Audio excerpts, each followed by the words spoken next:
Bom, enfim, a gente chega aqui nos últimos arcanos menores, as cartas da corte, que são os cavaleiros ou os reis, dependendo do baralho que você está usando.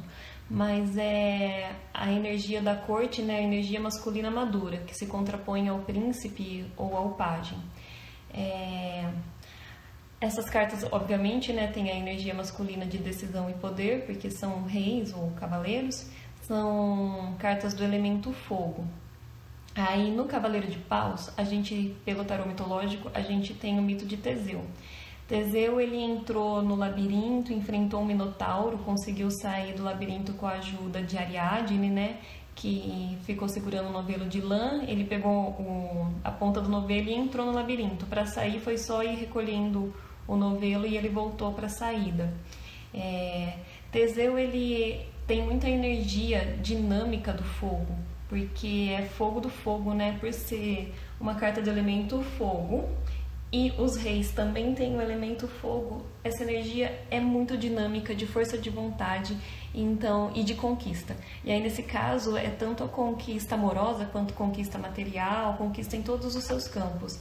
É um rei muito ativo e é um rei de liderança. Se a gente olhar para a carta, a gente vê que é como se ele estivesse numa guerra ali com o elemento fogo, ou seja, super motivado. É um rei que não para, ele não descansa, ele quer continuar conquistando. Depois, quando sai essa carta, né, é essa energia da conquista mesmo. Não é um rei mais tranquilo, ameno, como seria talvez o Cavaleiro de Ouro. É um rei que ele vai para cima, ele luta por aquilo que ele quer e ele tá sempre, ele não se acomoda. É um rei muito dinâmico. Aí a gente tem depois no Cavaleiro de Copas o mito de Orfeu. Orfeu era um artista, né? Ele recebeu uma lira. Ele tinha uma lira para tocar e as ninfas ensinaram ele a tocar a lira. E era uma lira mágica, porque toda vez que ele tocava, ele encantava não só seres humanos, mas animais, plantas, e até dizem que pedras se moviam para ouvir Orfeu tocar. Ele era casado com Eurípides, ela acabou falecendo. Ele ficou muito triste, conseguiu entrar no mundo inferior, que era onde ficavam os mortos, né, que é um contraponto ao nosso inferno, então não necessariamente as pessoas ficavam lá para sofrer, mas para chegar nesse mundo inferior você tinha que pagar o barqueiro Caronte, que era por isso que os gregos colocavam moedas nos olhos dos mortos, que eram as moedas para pagar o barqueiro Caronte. Então tinha quem navegar por esse rio do submundo e a única pessoa que levava era Caronte. Chegava em solo, tinha um cão com 7 cabeças, que era Cérbero. Então, Orfeu precisou fazer tudo isso com a sua arte. Olha só que interessante essa figura. Com a arte, ele domina a violência. Ele domina, inclusive, o barqueiro, aquele que dá passagem. Então, tocando a sua lira, ele consegue convencer tanto o barqueiro quanto a violência do monstro ali, né? No caso, na figura de Zéfiro. Ele entra no mundo inferior e com a sua arte ele consegue inclusive convencer Hades, o deus do submundo, a permitir que Eurípides volte à vida com ele. E essa é a magia da arte, né? Ela consegue transformar, consegue acessar coisas que a razão não consegue. Porém, Hades deu a permissão, mas ele disse que era para os dois, Orfeu indo na frente, Eurípides atrás, chegarem até o mundo superior sem que Orfeu olhasse para trás. Mas no finalzinho, quando eles estavam quase chegando, Orfeu ficou inseguro, olhou para trás e aí ele perdeu Eurípides para sempre, não teria mais conversa. Muito machucado, muito ferido com isso, ele perdeu a grande amada. Ele passa então a ensinar as pessoas sobre as grandes perdas. E aí muita gente vai ouvir, ele começa meio que a ser venerado.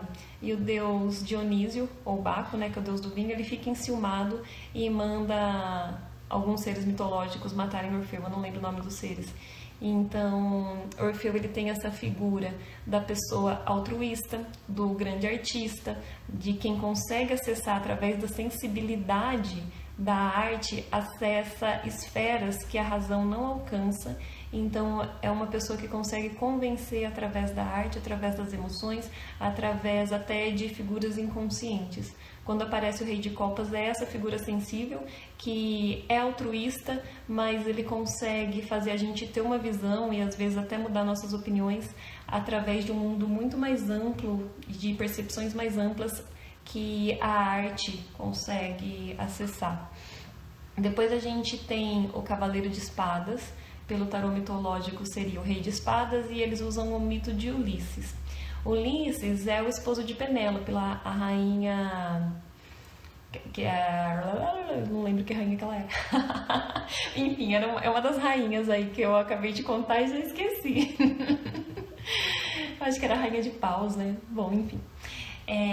Ulisses, ele acaba saindo de Ítaca para ajudar na Guerra de Troia e ele fica perdido, entre aspas, né? Ele fica tentando voltar para casa durante 10 anos, mas acontece de tudo, tem muitas aventuras, alguns deuses estão tentando impedir ele de voltar e ele fica navegando a esmo, ou ele para numa ilha, o pessoal que estava com ele no barco é transformado em porco, um monte de coisa que acontece, essas loucuras aí da mitologia grega. Mas a figura de Ulisses aí, o Cavaleiro de Paus, como ele está tanto tempo longe da esposa e parece que ele não sente tanto apego assim, e por ser uma carta de ar, uma carta muito mental, é um rei, é um cavaleiro que ele está interessado na estratégia e se ele é a pessoa que passa por cima das emoções para usar a razão. Então, quando sai o Cavaleiro de Espadas, ele não tem tanto apego a um local ou a uma pessoa. Ele vai cumprir a missão que ele tem que cumprir. Se ela demorar, não importa, ele vai continuar cumprindo, sempre com estratégia e sempre muito pautado pela razão. E depois, por fim, a gente tem o Cavaleiro de Ouros, né? O Rei de Ouros pelo tarô mitológico, é o mito de Midas. E aí Midas ele já era um rei muito rico, só que ele salva um centauro e o deus Dionísio dá a ele um desejo, pergunta para ele, olha, já que você salvou um dos meus, eu permito que você me faça um pedido e eu vou realizar. E aí mesmo ele sendo muito rico, ele pede que tudo que ele toque vire ouro. E aí é o grande X da questão, porque ele não conseguia mais comer, nem beber água, as pessoas onde ele tocava viravam ouro, e então ele percebeu que a riqueza não é tudo.